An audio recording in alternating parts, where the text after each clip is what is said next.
सुप्रभात. नमस्कार. आपल्या जीवनाचं उद्दिष्ट काय आहे तर सदैव आनंदी असणे, आणि ते आपलं मूळ स्वरूप आहे. म्हणजेच मी कोण आहे तर मी सच्चिद आनंद स्वरूप आहे. हे आत्मतत्व जे आहे हेच ज्ञानामृत आहे. हे आपल्या साधनेनं, तपश्चर्येनं, सद्गुरू सान्निध्यात, सत्संगतीत, त्याच चिंतन, मनन, निधिध्यासन हे जेव्हा होतं तेव्हा सहजपणे आपल्याला आत्मचैतन्य जे आहे त्याची स्वतःमध्येच अनुभूती येते. म्हणजे तेच मी आहे हे लक्षात येतं. प्रज्ञानम ब्रह्म. ब्रह्म म्हणजे जे निरंतर असणारं जे आत्मतत्व आहे तेच ब्रह्म आहे. अहम ब्रह्मास्मी. ही जी पराविद्या आहे म्हणजेच आत्मस्वरूपाला जाणणे, आणि अपराविद्या म्हणजे आपल्या स्वाध्यायामध्ये जग काय आहे, मी कोण आहे, माझा जगाचा संबंध काय.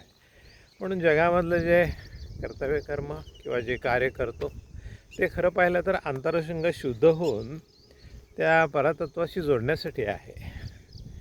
म्हणून निरपेक्षतेनं ज्ञान आणि शक्ती प्राप्त करून तपश्चर्येद्वारा बाह्य जगताबद्दलचं ज्ञान, आपल्या हातून घडणारे जे कर्म आहे ते निरपेक्षतेनं सर्वांच्या कल्याणाचं संन्यस्त वृत्तीनं होतं, तेव्हा अंतरंग शुद्ध होतं. आणि यासाठी ईश्वरी कृपा, सद्गुरू कृपा ही त्या शुद्धतेमुळं होत असते. पण आपलं उद्दिष्ट आहे ते बाह्य जगतामध्ये कुठली गोष्ट काय मिळाली तर ती परिपूर्ण नसते, ती बदलणारी असते, नाशवंत असते, मिथ्या.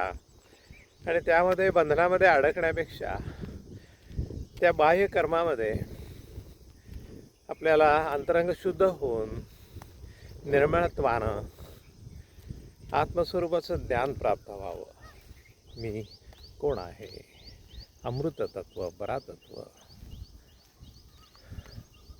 ते परमश्रेष्ठ आहे. हे आपल्या जीवनाचं उद्दिष्ट आहे. अत्यंत शांतपणानं शरीर निरोगी राखून, मन शांत ठेवून, बुद्धी कुशाग्रता ठेवून सत्संगामध्ये, सद्गुरू सान्निध्यात हे ज्ञान प्राप्त करावं. आणि उर्वरित जीवनामध्ये परमश्रेष्ठ अशा मोक्षाची म्हणजे बद्धमुक्ततेची, आत्मस्वरूपामध्ये स्थिर राहण्याची आपली अवस्था आपल्याला प्राप्त होते. ती सद्गुरू कृपेने आपल्याला सर्वांना प्राप्त व्हावी अशी अत्यंत मनोभावे प्रार्थना. ओम गुरुदेव.